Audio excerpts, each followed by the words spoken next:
Greetings, ladies and gentlemen, and welcome back to another episode of Pipe Talk. Thanks for tuning in. This one here is a VR to a video by Herrenzimmer, a German YTPC channels, and several channels over there did some responses too.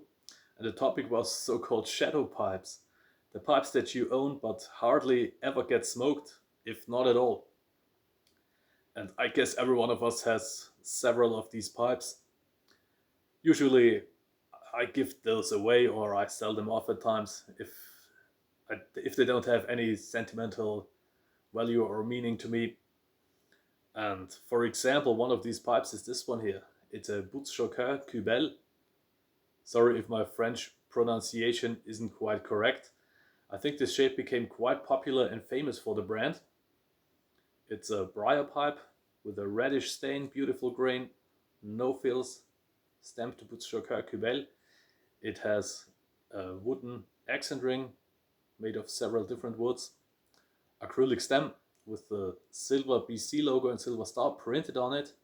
It's a 9mm filter pipe, and I got this pipe from a friend who stopped pipe smoking due to health reasons. He rather switched to cheap cigars instead. Some logic I do not really understand. But anyhow, I was excited to have this pipe in my collection, as I've often seen it on showcases, but I never bought one. And nowadays Butz-Choquin pipes are hard to come by, as the company folded a few years ago. But anyhow, this pipe turned out to be a true shadow pipe, and there are many reasons, two main reasons for it. One is the construction, and for me this pipe just doesn't work. It needs a load of relights. However I fill the tobacco, however I tamp it, I just don't really get it going. There's always loads of unsmoked tobacco down there. And the main reason is that the chamber is drilled that way, heavily canted forward, but it has a flat top, so you never know how to fill it and how to do it correctly. I'm pretty sure there is some technique. As with most pipes, it's the smoker and not the pipe actually. You just have to adapt your technique.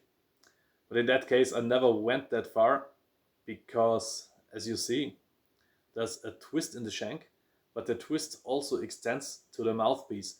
And the last bit of the stem is actually twisted too.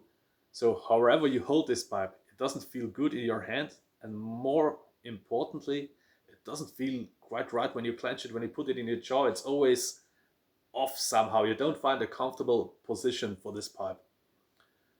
So yeah, it rests mostly on the shelf and being a good looker.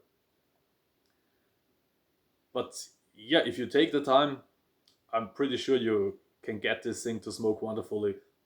Just not for me. The other one here is this one, also a French one. It's a Génaud Sir Claude France with an ebonite stem. It has a metallic cooler inside, a really slim and elegant shank, something you don't see that often in modern days pipe making.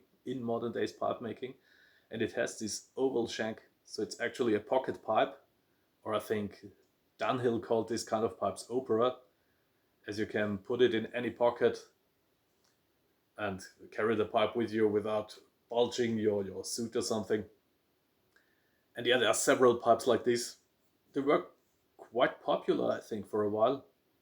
I can show you one more example, but I have no idea how to figure out how to get this thing to smoke properly. And as you probably know, I have several more pipes that smoke quite easily, and when I reach for my pipes, I usually grab for those I'm comfortable and familiar with by now. And if you give me a sec, so back at it. Here's another example, the classic pocket pipe. This one here is a Brevia Rolex, also with this oval drilling. The idea is you can flip the stem around and put it in any pocket, take it out, twist the stem and ready to go. But these pipes often pop up in estate sales. A few makers still make them now and then, I guess, but actually they are not for me. I don't know how to get this going properly. The oval chamber drilling is horrible in my opinion. But as I said before, it's mostly the smoker and not the pipe actually. Some pipes require a certain packing technique. Some pipes work with certain types of tobaccos, and most of us smokers are used to do their one thing and don't want to experiment too much. I guess that's a problem. And Herrn Zimmer also did show a old Denicotea pipe that he's very unhappy with.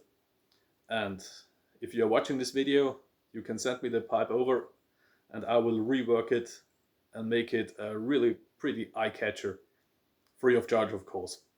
So if you want, leave me a comment and let me know. If you have any shadow pipes, feel free to respond or write it in the comments. Thanks for watching. See you next time. Cheers.